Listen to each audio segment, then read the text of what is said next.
नमस्कार साथियों, स्वागत है आपका हमारे YouTube चैनल में। साथियों, यह इंडियन पॉलिटी यानी भारतीय राज्यव्यवस्था की तीसरी सीरीज हमारी शुरू होने वाली है।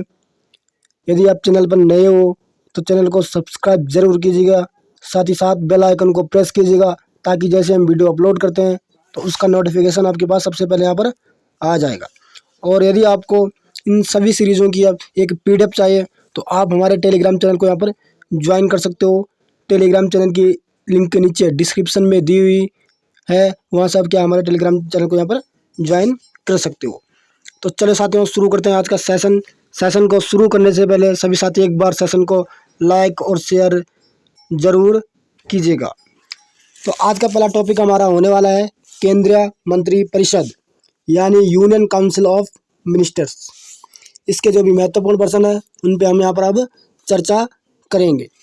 पहला क्वेश्चन है हमारा, केंद्र सरकार का प्रमुख कौन होता है? यानी सेंट्रल गवर्नमेंट जो होता है दोस्तों, उसका मुख्य कौन होता है, प्रमुख कौन होता है? तो कौन होता है? प्रधानमंत्री। अगला क्वेश्चन है हमारा, प्रधानमंत्री की नियुक्ति किसके द्वारा की जाती है? तो प्रधानमंत्री की जो नियुक्ति होती है वो राष्ट्रपति के द्वारा यहाँ पर की जाती है। और राष्ट्रपति के द्वारा क्या है, प्रधानमंत्री को क्या है, प्रधानमंत्री पद की यहाँ पर शपथ दिलाई जाती है।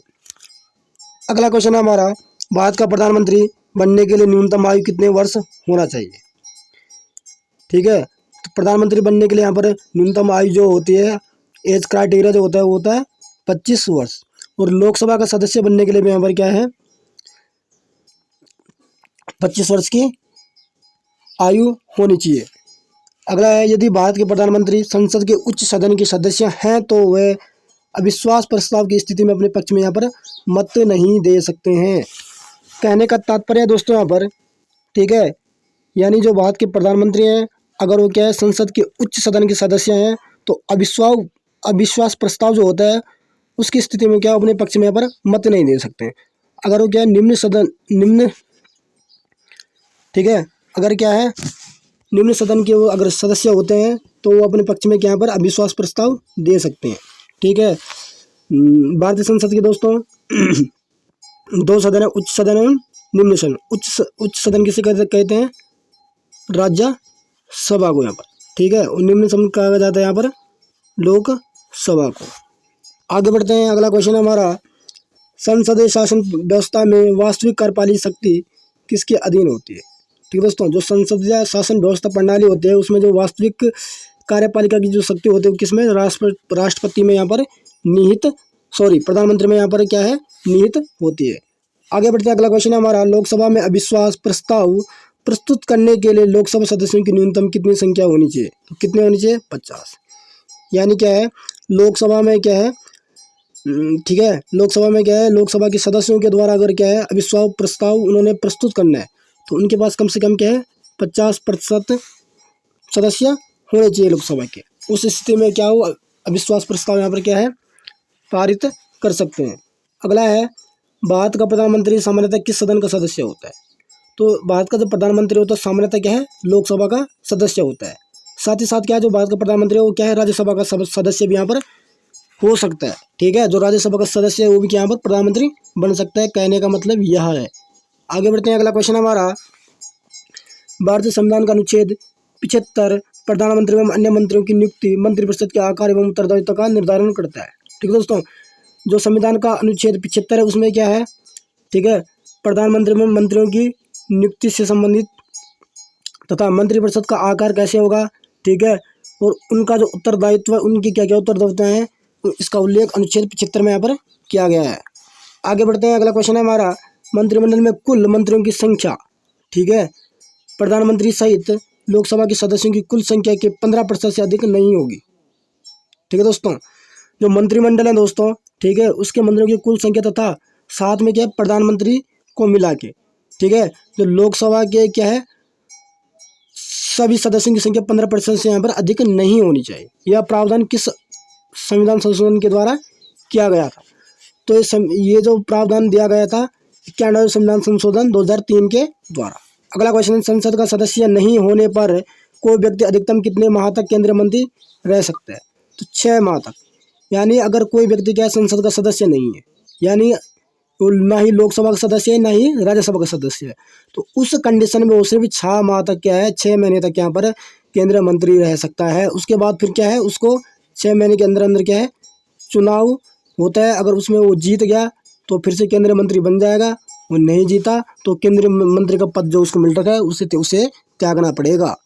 आगे बढ़ते अगला क्वेश्चन है हमारा, मंत्रिपरिषद किसके प्रति उत्तरदायी होते हैं? तो जो मंत्रिपरिषद होता है दोस्तों, वो यहाँ पर क्या है, बेसिकली संसद के प्रति यहाँ पर क्या है उत्तरदायी होता है। अगला क्वेश्चन है हमारा, भारत के संविधान के किस अनुच्छेद में यह प्रावधान किया गया है कि प्रत्येक राज्य की कार्यपालिका शक्ति का इस प्रकार प्रयोग किया जाए है जिससे क्या है संघ की जो कार्यपालिका है उस पर कोई प्रतिकूल प्रभाव ना पड़े।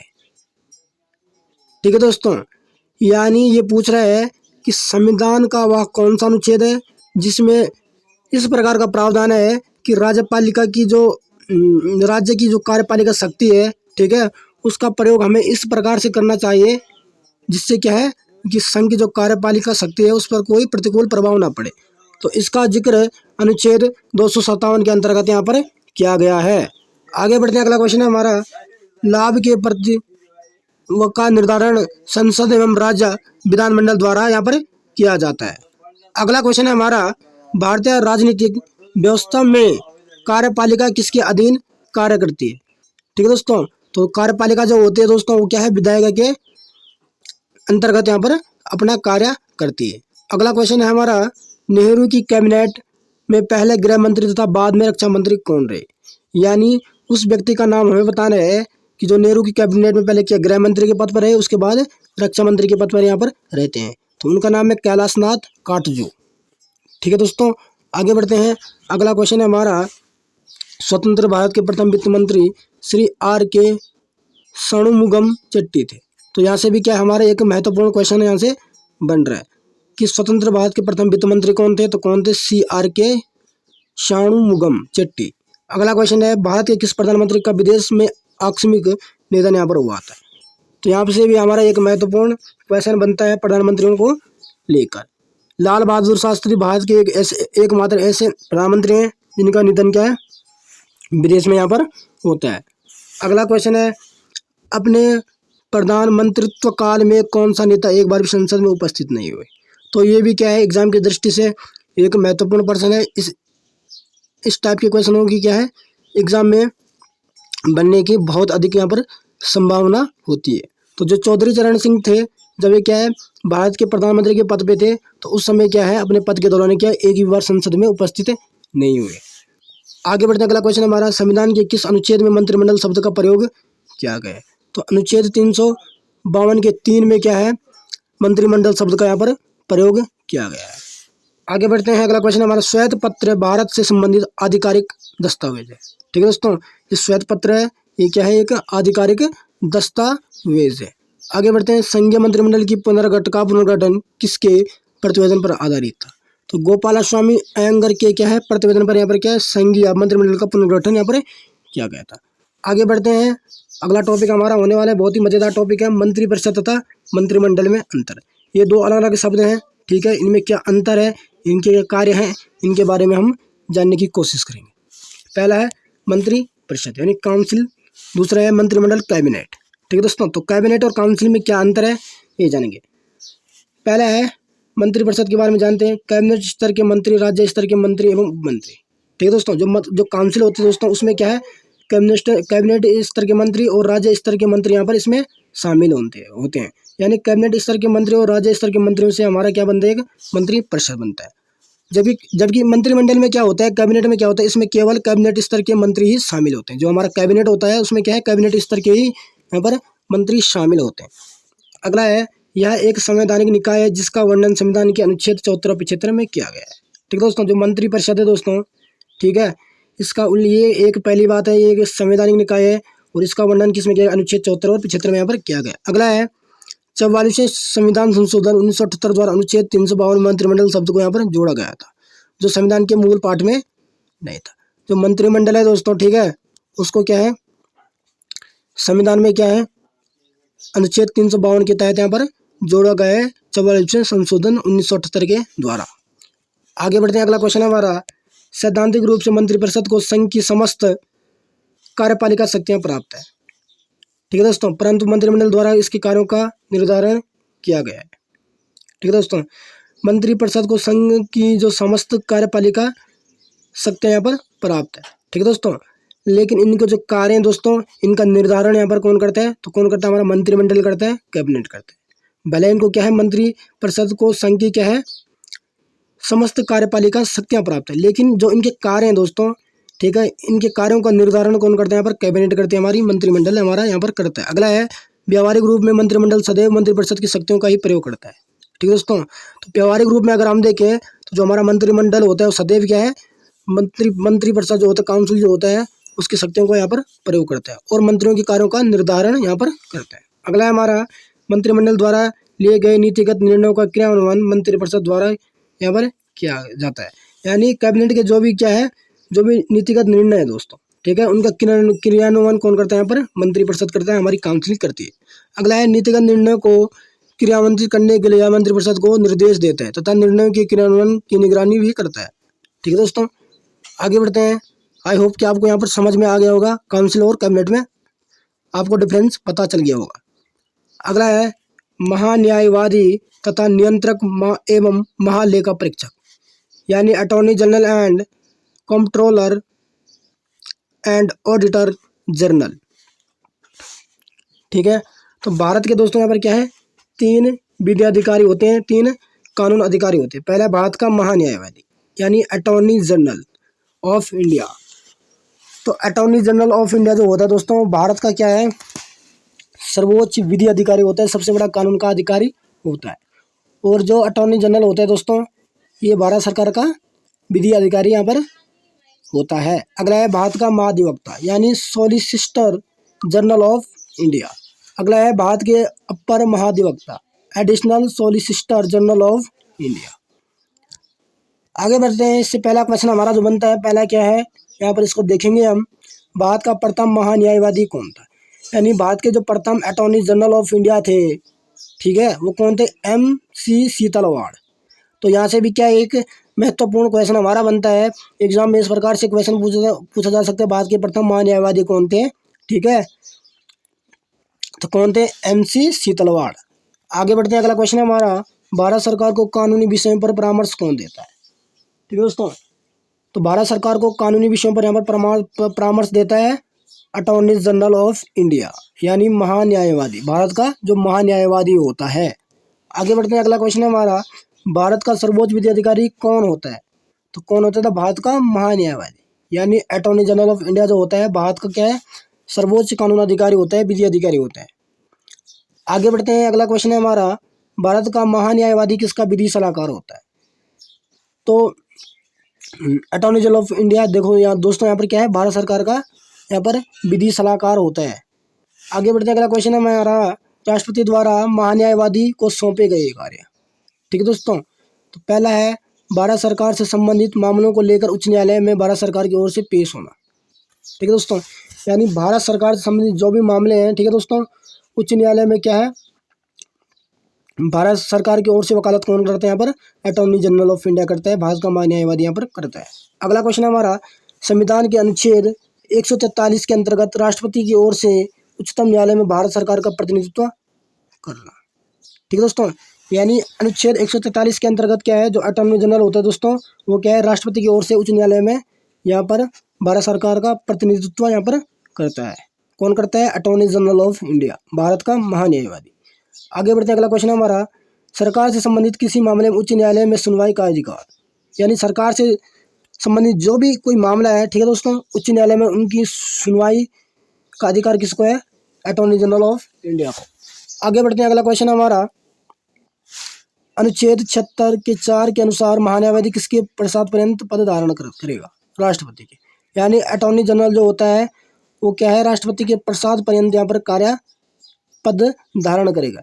यानी क्या है, जो अटॉर्नी जनरल ऑफ इंडिया होता है, जो भारत का महान्यायवादी है, तो उसको राष्ट्रपति क्या है, उसके कार्यकाल से पहले भी यहाँ पर हटा सकते हैं। ठीक है, जब तक चाहे वो, तब तक, जब तक राष्ट्रपति चाहे तब तक क्या है, वो अपने पद पर यहाँ पर बने रह सकते हैं। आगे बढ़ते हैं। अगला क्वेश्चन है हमारा, भारत के नियंत्रक एवं महालेखा परीक्षक कौन है? तो कौन है? वी नरहरि राव। ठीक है दोस्तों, ये क्या भारत के प्रथम नियंत्रक एवं महालेखा परीक्षक थे। आगे बढ़ते हैं, अगला क्वेश्चन है हमारा, राज्य सरकार को कानूनी विषयों पर परामर्श कौन देता है? तो राज्य सरकार को क्या है, कानूनी विषयों पर परामर्श देता है महाधिवक्ता।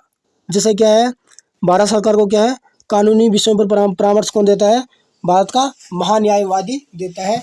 उसी प्रकार से यहाँ पर क्या है, राज्य सरकार को कानूनी विषयों पर क्या है, महाधिवक्ता जो होता है, एडवोकेट जनरल जो होता है, वो यहाँ पर परामर्श देता है। आगे बढ़ते हैं, अगला क्वेश्चन है हमारा, संसद की लोक सेवा समिति की बैठकों में कौन उपस्थित रहता है? ठीक है, जो संसद की लोक सेवा समिति होती है, पब्लिक सर्विस कमेटी जो होती है, उसमें दोस्तों कौन भाग लेता है? भारत का नियंत्रक एवं महालेखा परीक्षक जो यहाँ पर होता है।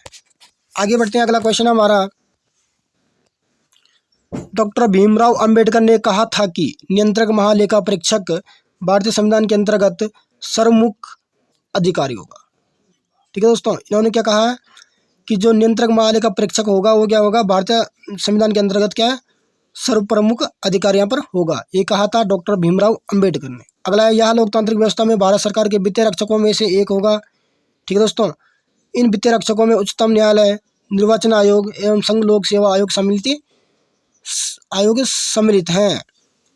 आगे बढ़ते हैं, अगला क्वेश्चन हमारा, भारत के नियंत्रक एवं महालेखा परीक्षक के पद का सृजन किसके द्वारा किया गया? तो दोस्तों, जो नियंत्रक एवं महालेखा का परीक्षक है उसके पद का सृजन संविधान के द्वारा यहाँ पर किया गया है। आगे बढ़ते अगला क्वेश्चन है हमारा, भारत के नियंत्रक एवं महालेखा परीक्षक का कार्यकाल कितने वर्ष का होता है? तो नियंत्रक एवं महालेखा परीक्षक जो होता है दोस्तों, उसका कार्यकाल यहाँ पर 6 वर्षों का यहाँ पर हमें देखने को मिलता है, 6 वर्षों का। अगला है, भारत का नियंत्रक एवं महालेखा परीक्षक किसका मार्गदर्शक होता है? तो होता है मार्गदर्शक लोक सेवा लोक लेखा समिति का। आगे बढ़ते अगला क्वेश्चन हमारा, नियंत्रक एवं महालेखा परीक्षक को लोक निधि का मुख्य अभिभावक कहा जाता है। अगला क्वेश्चन है, राज्य एवं केंद्र सरकारों के सभी खर्चों की वित्तीय जांच कौन करता है? यानी जो राज्य और केंद्र सरकार के जो भी वित्तीय खर्चे होते हैं दोस्तों, उनकी जांच हमारा कौन करता है? नियंत्रक एवं महालेखा परीक्षक। आगे बढ़ते हैं, अगला क्वेश्चन है हमारा, नियंत्रक एवं महालेखा परीक्षक के पेंशन और भत्ते किस पर आधारित होते हैं? तो भारत की जो संचित निधि होते हैं दोस्तों, उन पर क्या है, नियंत्रक एवं महालेखा परीक्षक के पेंशन और भत्ते निर्धारित यहाँ पर होते हैं।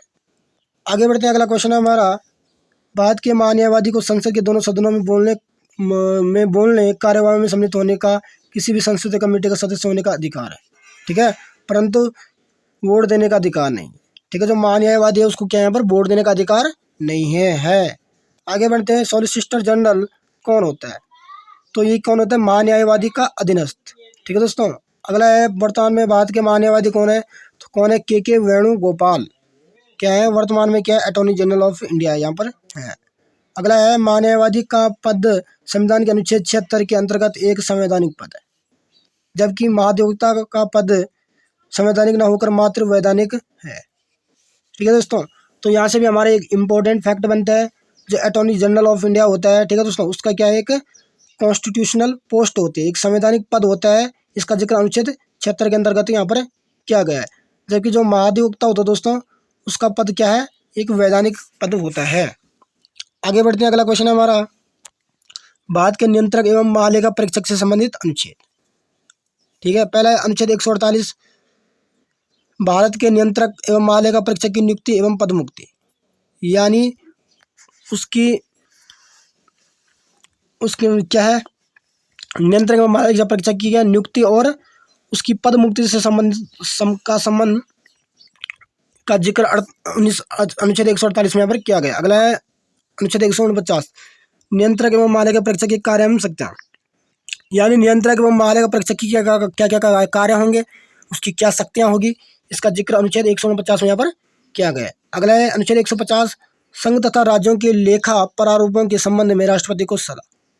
ठीक है, अनुच्छेद 150 में इसका उल्लेख किया गया। अगला अनुच्छेद 151, इनके क्षण प्रतिवेदन, या जो रिपोर्ट होती है दोस्तों, उसका अनुच्छेद किसमें किया? अनुच्छेद 151 में। अगला है संसद, पार्लियामेंट। ठीक है दोस्तों, पहला क्वेश्चन है हमारा, संविधान के किस अनुच्छेद के अंतर्गत धन विधेयक को परिभाषित किया गया है? ठीक है दोस्तों, तो अनुच्छेद 110 के अंतर्गत यहाँ पर मनी बिल को यहाँ पर परिभाषित किया गया है, धन विधेयक को यहाँ पर परिभाषित किया गया है। यहाँ से क्या हमारा एक महत्वपूर्ण क्वेश्चन बनता है। आगे बढ़ते हैं। लोकसभा अध्यक्ष अपना त्यागपत्र किसे सौंपता है? तो लोकसभा अध्यक्ष जो होता है दोस्तों अपना त्यागपत्र किसको देता है? रेजिग्नेशन जो लेटर होता है वो किसको देता है? लोकसभा उपाध्यक्ष को यहाँ पर देता है। अगला है, संविधान के अनुच्छेद 82 के अनुसार लोकसभा की सीटों का राज्यों के मध्य आवंटन किस वर्ष की जनगणना के आधार पर किया गया है? ठीक है दोस्तों, तो 1971 के तहत यहाँ पर आवंटन किया गया है। आगे बढ़ते हैं। अगला क्वेश्चन हमारा, भारत में लोकसभा का अध्यक्ष लोकसभा सदस्यों में से ही चयनित किया जाता है। ठीक है दोस्तों, यानी लोकसभा के सदस्य दो होते हैं दोस्तों, ठीक है, उन्हीं में से क्या है लोकसभा अध्यक्ष एक बनाया जाता है। आगे बढ़ते हैं। राज्यसभा की एकांतिक शक्ति के अंतर्गत कौन सा अनुच्छेद आता है? तो कौन सा अनुच्छेद आता है? अनुच्छेद 249 हमारा यहाँ पर आता है। अगला है, संविधान की चौथी अनुसूची किस प्रकार के प्रावधान है? तो संविधान की चौथी सूची में दोस्तों क्या है? राज्यसभा में स्थानों के आवंटन से संबंधित है। ठीक है, आगे बढ़ते हैं। लोकसभा में सदस्यों की अधिकतम संख्या कितनी हो सकती है? तो अधिकतम कितनी हो सकती है? 552। आगे बढ़ते हैं। भारतीय संविधान के अंतर्गत संसद के सदस्यों के विशेषाधिकारों तथा उन्मुक्तियों का, ठीक है, कौन सा एक प्रावधान निर्धारित करते हैं? अनुच्छेद 105। ठीक है दोस्तों, आगे बढ़ते हैं। लोकसभा और राज्यसभा की गणपूर्ति सदन की कुल संख्या के 1/10 संख्या से होती है। आगे बढ़ते हैं। अगला क्वेश्चन हमारा, राज्यसभा का सदस्य बनने के लिए न्यूनतम आयु कितनी होनी चाहिए? तो कितनी होनी चाहिए? 30 वर्ष। अगला है, राज्यसभा की अधिकतम निर्धारित संख्या कितनी होती है? यहाँ पर 250 होती है। आगे बढ़ते हैं। संसद के किस सदन का अध्यक्ष उसका सदस्य नहीं हो सकता है? तो राज्यसभा का। ठीक है दोस्तों, अगला है, भारतीय संविधान का कौन सा अनुच्छेद संसद को अंतर्राष्ट्रीय समझौतों को लागू करने के लिए विधि निर्माण करने की शक्ति प्रदान करता है? ठीक है दोस्तों, तो अनुच्छेद 253। आगे बढ़ते हैं। अगला क्वेश्चन है, भारतीय संविधान में राष्ट्रपति और संसद के दोनों सदन लोकसभा एवं राज्यसभा सम्मिलित होते हैं। ठीक है दोस्तों, अगला है, लोकसभा में राज्यवार सीटों का आवंटन सन 1971 की जनगणना पर आधारित है। यह निर्धारण किस वर्ष तक यथावत रहेगा? तो वर्ष 2026 तक यह इसी प्रकार से चलता रहेगा। आगे बढ़ते हैं। अगला क्वेश्चन है हमारा, संसद से संबंधित महत्वपूर्ण अनुच्छेद। ठीक है दोस्तों, तो अनुच्छेद 79 में संसद का गठन, यानी कि एक संसद का गठन का प्रावधान किसमें दिया गया है? अनुच्छेद 79 में। ठीक है, राज्यसभा की संरचना कैसी होगी? इसका उल्लेख अनुच्छेद 80 में यहाँ पर किया गया है। अगला है, लोकसभा की संरचना कैसी होगी? इसका उल्लेख अनुच्छेद 81 में यहाँ पर किया गया है। अगला है, प्रत्येक जनगणना के पश्चात पुनः समायोजन करना, इसका उल्लेख अनुच्छेद 82 में यहाँ पर किया गया है। अगला है, संसद के सदनों की अवधि, यानी संसद के जो सदन है उनकी अवधि कितने वर्षों तक रहेगी? इसका उल्लेख 83 अनुच्छेद में किया गया है। अगला है, संसद के सदस्य के लिए अहर्ताएं, यानी संसद के सदस्य बनने के लिए क्या क्या अहर्ताएं होती है, क्या क्या? ठीक है, तो इसका जिक्र अनुच्छेद 74 में यहाँ पर किया गया है। आगे बढ़ते हैं। अगला है हमारा, संसद के सत्र सत्रावसान एवं विघटन, इसका उल्लेख अनुच्छेद 85 में यहाँ पर किया गया। अगला है, राष्ट्रपति का सदनों को संबोधित तथा संदेश देने का अधिकार, तो इसका उल्लेख अनुच्छेद 86 में यहाँ पर किया गया है। अगला है, राष्ट्रपति का विशेष संबोधन अभिभाषण जिसे हम कहते हैं, अनुच्छेद 87 में इसका जिक्र यहाँ पर किया गया। अगला है, संसद के सदनों के संबंध में मंत्रियों और महान्यायवादी के अधिकार, तो इसका उल्लेख अनुच्छेद 88 में यहाँ पर किया गया। अगला है, राज्य का सभापति तथा उपसभापति, ठीक है, कौन होगा? इसका उल्लेख अनुच्छेद 89 में यहाँ पर किया गया। अगला है, राज्यसभा के उपसभापति के पद की रिक्ति त्यागपत्र तथा पद से हटाए जाना, तो अनुच्छेद 90 में इसका उल्लेख यहाँ पर किया गया है। अगला है, सभापति के कर्तव्यों के निर्वहन अथवा सभापति के रूप में कार्य करने की उपसभापति अथवा अन्य व्यक्ति की शक्ति, तो इसका उल्लेख अनुच्छेद 91 में यहाँ पर किया गया है। अगला क्वेश्चन है हमारा, जब राज्यसभा के सभापति अथवा उपसभापति को पद से हटाने का संकल्प विचाराधीन हो तब उसका पीठासीन न होना, तो इसका जिक्र अनुच्छेद 92 में यहाँ पर किया गया है। आगे बढ़ते हैं। अगला क्वेश्चन है हमारा, लोकसभा का अध्यक्ष तथा उपाध्यक्ष, इसका जिक्र 93 अनुच्छेद में यहाँ पर किया गया है। अगला है, लोकसभा अध्यक्ष तथा उपाध्यक्ष पद की रिक्ति त्यागपत्र तथा पद से हटाए जाने का उल्लेख अनुच्छेद 94 में यहाँ पर किया गया है। अगला क्वेश्चन है हमारा, लोकसभा तथा उपाध्यक्ष अथवा किसी अन्य व्यक्ति का लोकसभा अध्यक्ष के कर्तव्यों के निर्वहन की शक्ति, इसका उल्लेख अनुच्छेद 95 में यहाँ पर किया गया है। आगे बढ़ते हैं। अगला क्वेश्चन है हमारा, जब लोकसभा अध्यक्ष अथवा उपाध्यक्ष को पद से हटाने का संकल्प विचाराधीन हो तब उसका पीठासीन न होना, अनुच्छेद 96 में इसका जिक्र किया गया है। अगला है, सभापति व उपसभापति तथा अध्यक्ष व उपाध्यक्ष के वेतन भत्ते, ठीक है, इनके जो भी वेतन और भत्ते होते हैं इसका जिक्र अनुच्छेद 97 में यहाँ पर किया गया है। संसद का एक सचिवालय होगा, इसका अनुच्छेद 98 में इसका यहाँ पर जिक्र किया गया है। आगे बढ़ते हैं। सदस्यों द्वारा शपथ या प्रतिज्ञान, 99 अनुच्छेद 99 में इसका यहाँ पर उल्लेख किया गया है। अगला है अनुच्छेद 100, दोनों सदनों में मतदान रिक्तियों के होते हुए भी सदनों की कार्य करने की शक्ति तथा गणपूर्ति, इसका उल्लेख अनुच्छेद 100 में यहाँ पर किया गया है। अगला है स्थानों का रिक्त होना, अनुच्छेद 101 में इसका जिक्र यहाँ पर किया गया। अगला है संसद की सदस्य के लिए अहर्ताएं, ठीक है, तो अनुच्छेद 102 में इसका जिक्र यहाँ पर किया गया है। अगला है संसद सदस्यों की अयोग्यता से संबंधित प्रश्नों पर निर्णय लेना, अनुच्छेद 103 में इसका जिक्र किया गया। अनुच्छेद 104 में अनुच्छेद 99 के अंतर्गत शपथ लेने या प्रतिज्ञान करने से पहले आहर्त न होते हुए अथवा निर्हरित किए जाने पर भी सदन में बैठने तथा मतदान करने पर दंड। आगे बढ़ते हैं। अगला क्वेश्चन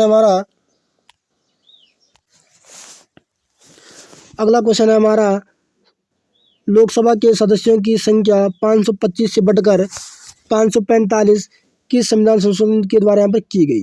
यानी पहले लोकसभा के सदस्यों की संख्या यहाँ पर 525 थी, ठीक है, उसको बढ़ाकर यहाँ पर 545 किया गया। तो ये किस अनुच्छेद के तहत यहाँ पर, किस संविधान संशोधन के तहत यहाँ पर किया गया?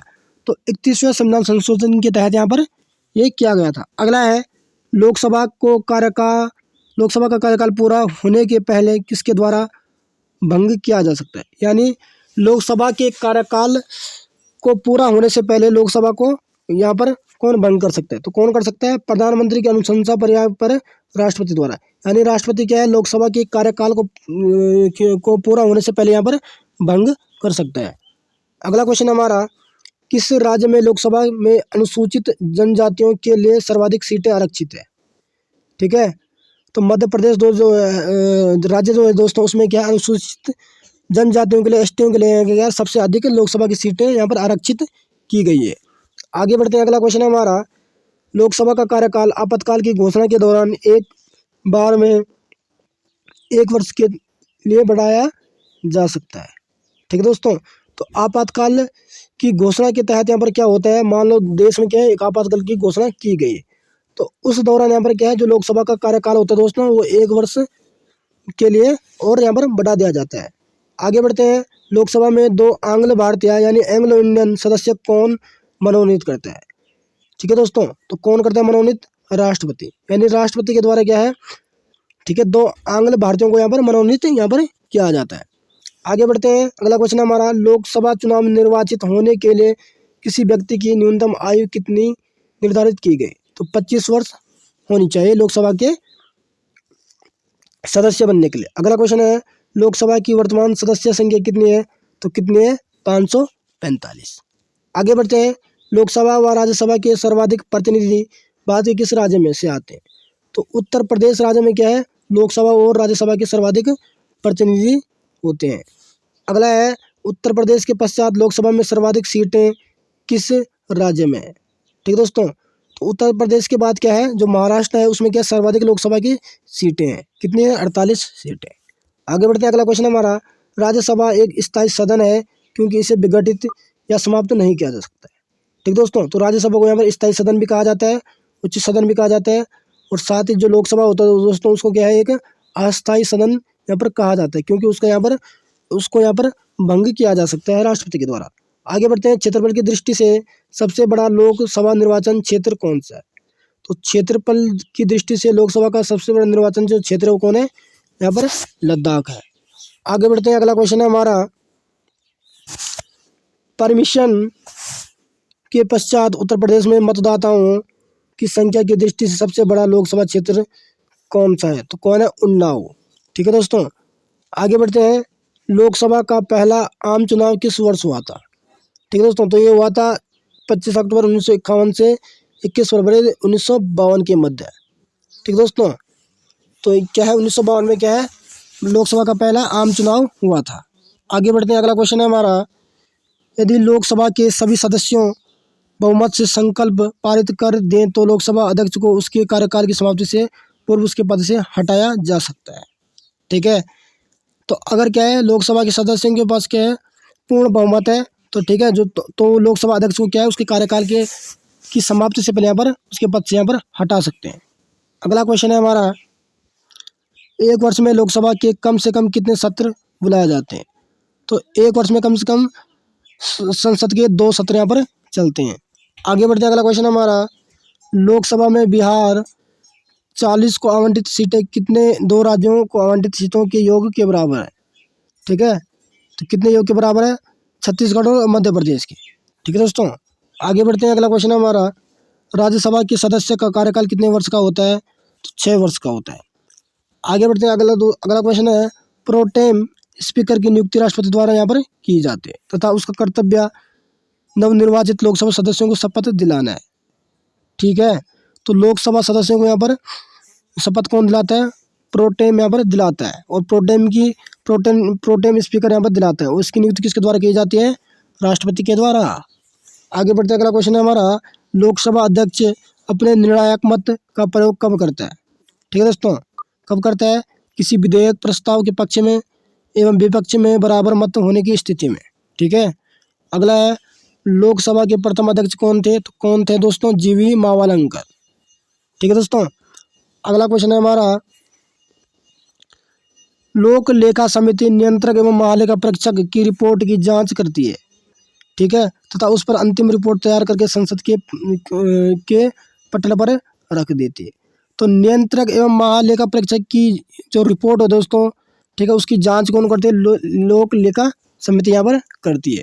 ठीक है, आगे बढ़ते अगला क्वेश्चन है हमारा, प्राक्कलन समिति का कार्यकाल कितना होता है? तो कितना होता है? 1 वर्ष के लिए। अगला है, राज्यसभा के सदस्य किसके द्वारा चुने जाते हैं? किसके द्वारा चुने जाते हैं? राज्य की विधानसभाओं द्वारा। आगे बढ़ते अगला क्वेश्चन है हमारा, विशेषाधिकार समिति में 2 सदनों से कुल कितने सदस्य होते हैं? तो 25 होते हैं। लोकसभा से 15 तथा राज्यसभा से 10 होते हैं। ठीक है, आगे बढ़ते हैं, अगला क्वेश्चन हमारा, संसद में सरकारी विधेयक, ठीक है, मंत्री द्वारा, जबकि गैर सरकारी विधेयक मंत्री के अतिरिक्त किसी भी सदस्य द्वारा प्रस्तुत किया जा सकता है। यानी जो गवर्नमेंट बिल होता है, सरकारी विधेयक जो होता है, ठीक है, उसको यहाँ पर क्या है, सिर्फ मंत्री यहाँ पर प्रस्तुत कर सकता है। लेकिन जो नॉन गवर्नमेंट बिल होता है दोस्तों, गैर सरकारी विधेयक जो होता है, उसको क्या है, मंत्री के अलावा कोई भी सदस्य उसको यहाँ पर प्रस्तुत कर सकते हैं। आगे बढ़ते हैं, भारत की संचित निधि पर भारित व्यय।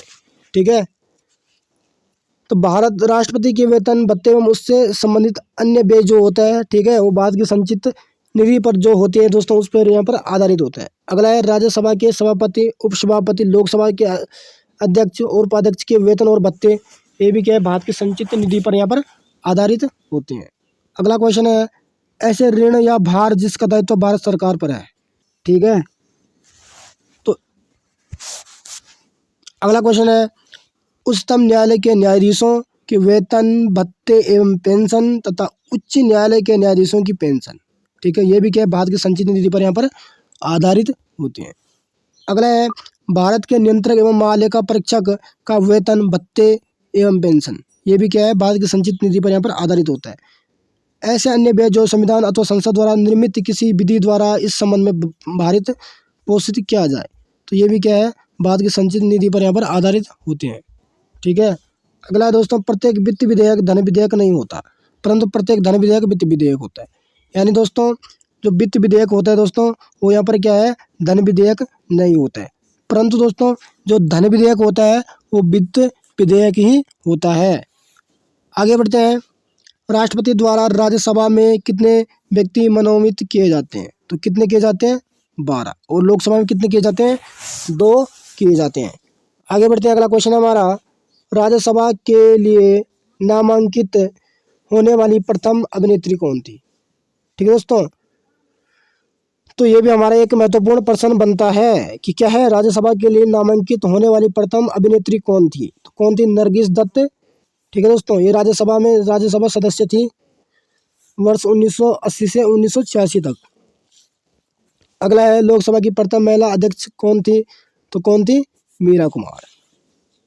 आगे बढ़ते हैं दोस्तों, राज्य विधानसभा में कोई भी धन विधेयक राज्य के राज्यपाल की संस्तुति के बिना या अनुमति के बिना प्रस्तुत नहीं किया जा सकता है। ठीक है दोस्तों, यानी दोस्तों राज्य विधानसभा में क्या है, बिना राज्यपाल की अनुमति के, ठीक है दोस्तों, कोई भी धन विधेयक यहाँ पर प्रस्तुत नहीं किया जा सकता है।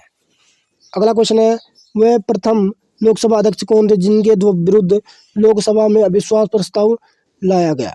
तो कौन थे? जीवी मावलंकर। ठीक है दोस्तों, आगे बढ़ते हैं। अगला क्वेश्चन हमारा, लोकसभा का सचिवालय किसके नियंत्रण में होता है? तो लोकसभा का सचिवालय क्या है? लोकसभा अध्यक्ष के नियंत्रण में यहाँ पर होता है, उनके कंट्रोल में यहाँ पर होता है। अगला क्वेश्चन है, भारतीय राजनीति व्यवस्था में कौन सर्वोच्च है? तो कौन है दोस्तों? संविधान। ठीक है। अगला है, भारत की संचित निधि पर कौन व्यवहारित नहीं होता है? कौन नहीं होता है? भारत के प्रधानमंत्री के वेतन और भत्ते। आगे बढ़ते हैं। अगला क्वेश्चन है हमारा, धन विधेयक संसद के किस सदन में पुनः स्थापित किया जा सकता है? केवल लोकसभा में। ठीक है दोस्तों। अगला है, धन विधेयक राज्य विधान मंडल के किस सदन में प्रस्तुत किया जा सकता है? केवल विधानसभा में। आगे बढ़ते अगला है, बजट की रूपरेखा किस विभाग के द्वारा तैयार यहाँ पर की जाती है? आर्थिक कार्य विभाग के द्वारा यहाँ पर क्या है, बजट की रूपरेखा यहाँ पर तैयार की जाती है। आगे बढ़ते अगला क्वेश्चन हमारा, करों और सरकारी कामकाज के निर्वाह में हुई अन्य प्राप्तियों से संघीय सरकार को प्राप्त होने वाला राजस्व किस निधि में जमा होता है? तो होता है भारत की संचित निधि में यहाँ पर जमा होता है। आगे बढ़ते हैं। अगला क्वेश्चन है हमारा, आर्थिक सर्वेक्षण प्रतिवर्ष संसद में कब प्रस्तुत किया जाता है? तो आगामी वर्ष के बजट के प्रस्तुतिकरण से पूर्व यहाँ पर किया जाता है। आगे बढ़ते हैं। अगला क्वेश्चन है हमारा, कोई विधेयक धन विधेयक है अथवा नहीं, इसका निर्णय कौन लेता है? यानी कोई विधेयक मनी बिल है या नहीं, इसका निर्णय जो लोकसभा अध्यक्ष के द्वारा यहाँ पर लिया जाता है। आगे बढ़ते हैं। अगला क्वेश्चन हमारा, भारत की संचित निधि से धन निकालने के लिए संसद का अनुमोदन अनिवार्य है। ठीक है। अगला है, लेखानुदान संघ सरकार को किस प्रकार की अनुमति प्रदान करता है? तो निश्चित अवधि के लिए भारत संचित निधि से धन निकालने की यहाँ पर अनुमति प्रदान करता है। आगे बढ़ते हैं दोस्तों, साधारण विधेयक एवं धन विधेयक में क्या अंतर है, क्या डिफरेंस है? ठीक है दोस्तों, तो पहले हम जान लेते हैं साधारण विधेयक के बारे में, ऑर्डिनरी बिल के बारे में, उसके बाद जानेंगे मनी बिल के बारे में। पहला है इसमें ऑर्डिनरी बिल में, इसे लोकसभा या राज्यसभा में कहीं भी प्रस्तावित किया जा सकता है। यानी दोस्तों जो धन विधेयक जो हमारा साधारण विधेयक होता है, ऑर्डिनरी विधेयक होता है, उसको क्या है, लोकसभा या राज्यसभा में कहीं भी यहाँ पर प्रस्तावित किया जाता है। ठीक है। लेकिन जो धन विधेयक होता है उसको क्या है, केवल लोकसभा में ही प्रस्तावित किया जा सकता है। आगे बढ़ते हैं। अगला क्वेश्चन, इसे मंत्री अथवा गैर सरकारी सदस्य दोनों द्वारा प्रस्तुत किया जाता है। यानी जो साधारण विधेयक होता है उसे क्या है, मंत्री अथवा गैर सरकारी सदस्य किसी के भी द्वारा यहाँ पर क्या है, प्रस्तुत किया जा सकता है। ठीक है। और जो धन विधेयक होता है उससे क्या है, उसको केवल क्या है, जो भारत सरकार का कोई मंत्री है उसके द्वारा यहाँ पर प्रस्तुत किया जा सकता है। ठीक है। आगे बढ़ते हैं। इसे सदन में प्रस्तुत करने से पूर्व राष्ट्रपति की अनुमति आवश्यक नहीं है। ठीक है। यानी जो साधारण बिल होता है, अगर हम उसको क्या है, सदन में क्या है प्रस्तुत करें, तो क्या है, उसे प्रस्तुत करने के पूर्व क्या है, राष्ट्रपति की क्या है, अनुमति आवश्यक नहीं होती है साधारण बिल में। लेकिन जो धन विधेयक होता है, ठीक है, इसे सदन में क्या है, प्रस्तुत करने के लिए राष्ट्रपति की अनुमति लेना आवश्यक है। ठीक है दोस्तों। आगे बढ़ते हैं। इसे राज्यसभा द्वारा संशोधित या अस्वीकृत किया जा सकता है। ठीक है। जो साधारण बिल है उसको क्या है, राज्यसभा क्या है, संशोधित या उसको अस्वीकार यहाँ पर कर सकती है। ठीक है। लेकिन जो धन विधेयक होता है उसको क्या है, राज्यसभा ना तो संशोधित कर सकते हैं, ना ही उसे अस्वीकार कर सकती है। आगे बढ़ते हैं। इसे राज्यसभा तथा अधिकतम 6 माह के लिए रोक सकती है। ठीक है। जो साधारण बिल होता है, राज्यसभा उसको क्या अधिकतम 6 माह तक उस पर रोक यहाँ पर लगा सकते हैं। ठीक है। और जो धन विधेयक होता है उस पर क्या है, राज्यसभा क्या है, अधिकतम उसको क्या है 14 दिनों तक यहाँ पर रोक सकती है। अगला है, इसे राज्यसभा में भेजने के लिए लोकसभा अध्यक्ष के द्वारा प्रमाणित किया जाने की आवश्यकता नहीं होती। यानी जो साधारण बिल होता है, ठीक है, उसे राज्यसभा में भेजने के लिए क्या है, लोकसभा अध्यक्ष के द्वारा प्रमाणित बिना उसके प्रमाणित किए हुए उसको भेज सकते हैं। ठीक है। लेकिन जो धन विधेयक होता है, ठीक है, लोकसभा अध्यक्ष के द्वारा धन विधेयक के रूप में प्रमाणित किए जाने की आवश्यकता है। यानी धन विधेयक को जब तक क्या है लोकसभा अध्यक्ष ने उसको प्रमाणित नहीं किया है तब तक उसको क्या है हम राज्यसभा में नहीं भेज सकते हैं। अगला है, दोनों सदनों में असहमति की स्थिति में राष्ट्रपति दोनों सदनों की संयुक्त बैठक बुला सकता है। इसे दोनों सदनों में पारित होने के बाद राष्ट्रपति के हस्ताक्षर के लिए भेजा जाता है। जो साधारण बिल होता है, ठीक है, अगर क्या है दोनों सदनों के सदस्यों में क्या असहमति यहाँ पर बनती है तो राष्ट्रपति इनकी एक संयुक्त बैठक बुलाकर, ठीक है दोस्तों, ठीक है, इसे क्या है दोनों सदनों से पारित होने के बाद क्या है इस साधारण बिल को क्या है राष्ट्रपति को हस्ताक्षर करने के लिए यहाँ पर भेजा जाता है। लेकिन जो क्या है हमारा धन विधेयक होता है इसमें दोनों सदनों के बीच असहमति का कोई अवसर ही नहीं होता है। ठीक है दोस्तों, इसलिए संयुक्त बैठक का कोई प्रावधान नहीं है। इसे केवल लोकसभा से पारित होने के बाद राष्ट्रपति के हस्ताक्षर के लिए भेजा जा सकता है। यानी जो धन विधेयक होता है, ठीक है, अगर उसको क्या है लोकसभा ने क्या है हमारे पारित कर दिया तो उसके बाद उस पर राष्ट्रपति के हस्ताक्षर करने के लिए यहाँ पर भेज दिया जाता है। अगला है, यह धन विधेयक लोकसभा में अस्वीकृत होने पर सरकार को त्यागपत्र देना पड़ सकता है यदि इसे मंत्री ने प्रस्तुत किया है। ठीक है। जो साधारण बिल होता है दोस्तों, ठीक है, उसमें क्या है अगर लोकसभा ने इसको अस्वीकार कर लिया है, ठीक है, तो सरकार को यहाँ पर त्यागपत्र देना पड़ सकता है अगर उससे क्या है किसी मंत्री के द्वारा यहाँ पर प्रस्तुत किया गया हो। अगला है, यह विधेयक लोकसभा में अस्वीकृत होने पर सरकार को त्यागपत्र देना पड़ता है। ठीक है, अगर धन विधेयक क्या लोकसभा में अस्वीकृत हो गया है तो सरकार को यहाँ पर क्या है त्यागपत्र देना पड़ेगा। अगला है, इसे राष्ट्रपति द्वारा स्वीकृत या अस्वीकृत किया जा सकता है अथवा पुनर्विचार के लिए भेजा जा सकता है। यानी जो साधारण बिल होते हैं दोस्तों उसको क्या है राष्ट्रपति स्वीकार भी कर सकता है, अस्वीकार भी कर सकता है, अथवा उस क्या है फिर से क्या है उस पर पुनर्विचार करने के लिए उसको वापस भेज सकता है। लेकिन जो धन विधेयक होता है इसे राष्ट्रपति द्वारा स्वीकृत या अस्वीकृत किया जा सकता है परंतु इसे पुनर्विचार के लिए नहीं लौटाया जा सकता है। ठीक है, इसमें स्वीकार भी कर सकते हैं, अस्वीकार भी कर सकते हैं, लेकिन पुनर्विचार करने के लिए यहाँ पर इसको नहीं भेज सकते हैं।